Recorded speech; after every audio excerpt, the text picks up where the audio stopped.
हिंदी साहित्य जगत की लेखिका डॉक्टर कंचन सक्सेना की लिखी हुई कहानी रिश्तों की पहचान, उनके कथा संग्रह अंतराल से लेकर मैं आपको सुनाने जा रही हूँ।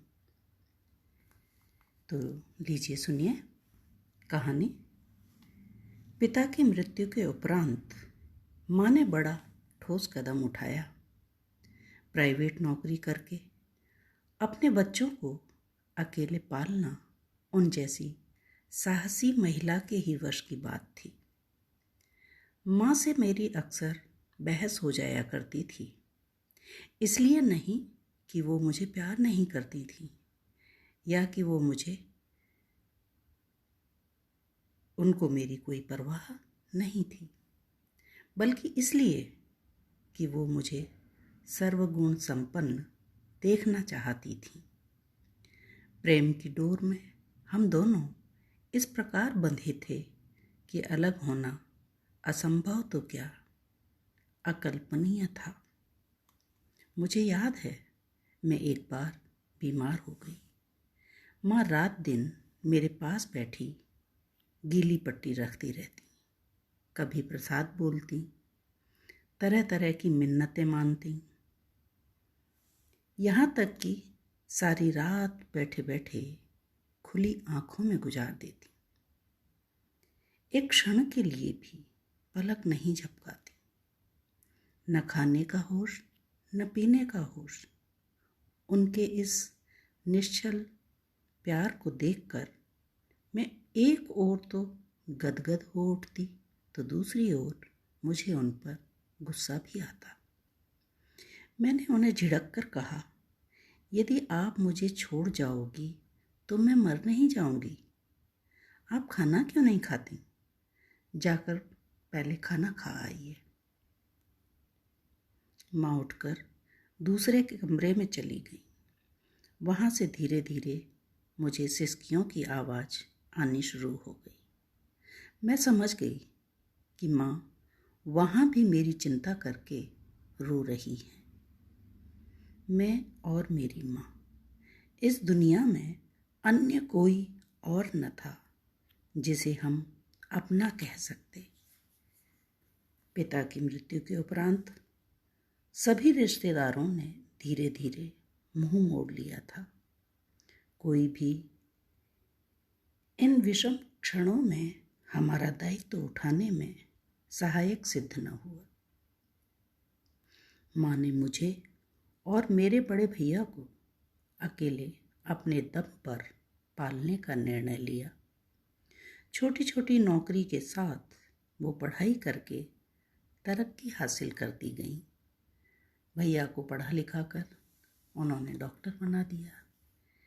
जब उन्हें नौकरी मिली तो हमें कुछ आशाएं बंधी, किंतु ये क्या, एक दिन भैया का पत्र आया, मैंने शादी कर ली है।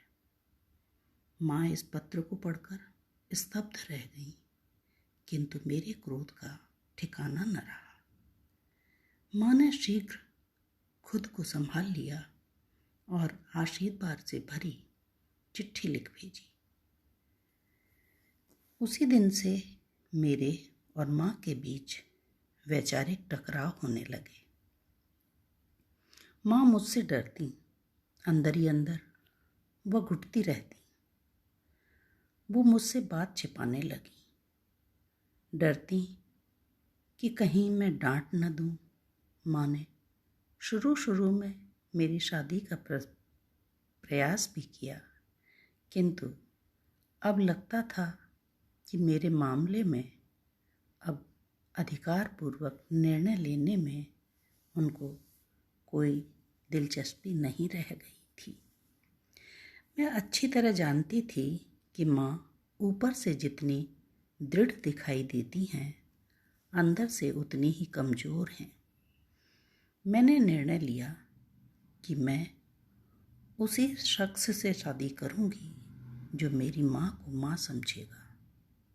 मेरा यह निर्णय उचित था अथवा अनुचित, परंतु मैं इतना जरूर मानती थी कि मेरे बिना अकेलापन माँ को खा जाएगा वैसे ही भैया के विवाह के उपरांत माँ काफ़ी टूट गई थी।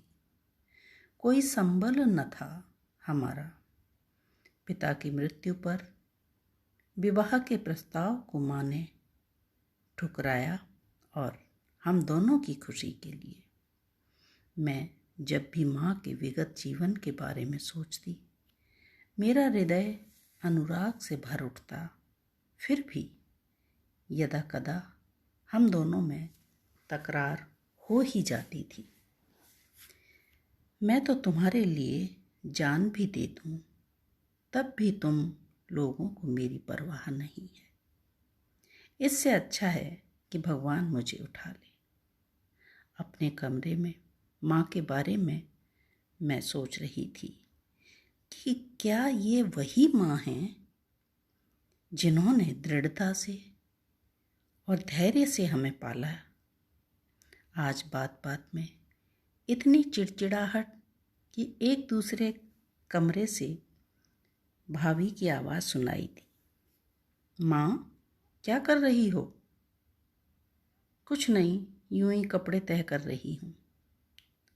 सारे दिन खटती रहती हो, फिर भी दीदी आपसे ऐसा बर्ताव करती हैं, यहाँ तक कि कभी कभी डांट भी देती हैं। तुम ठीक कहती हो राधा। विद्या जितना मेरा ख्याल रखती है, उतना ही मुझे अपने से घृणा होती है। लोग कहते होंगे कि बेटी की शादी से जो चोट लगी है, तो बेटी की भी शादी नहीं की। मेरे सारे प्रयास व्यर्थ हो गए। राधा, कहने वालों की तो क्या, पर बुरा मत मानिएगा। दीदी स्वयं भी कहती हैं कि उन्होंने आपकी खातिर कुर्बानी दी है, जबकि आप भी तो दिन भर खटती रहती हो। मैं कर भी क्या सकती हूँ? माँ व्यथित स्वर में बोली। सही बात है, आपके पास और आश्रय भी तो नहीं है।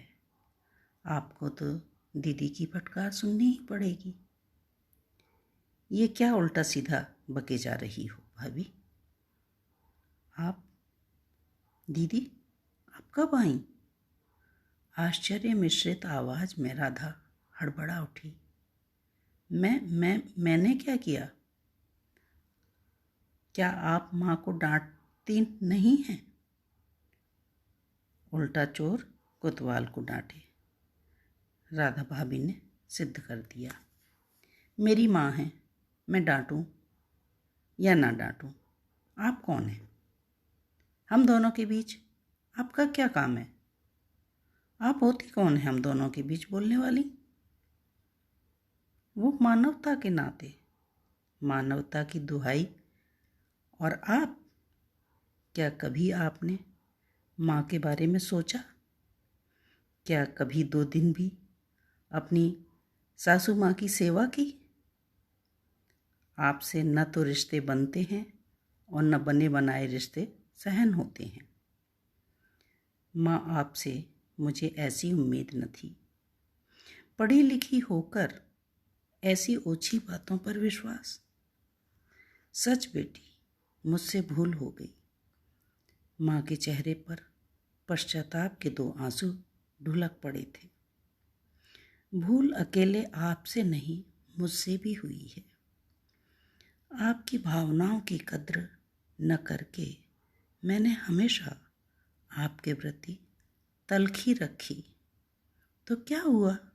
माँ बेटी का रिश्ता ही कुछ ऐसा है, कुछ कह देने से टूट थोड़ी ना जाता है।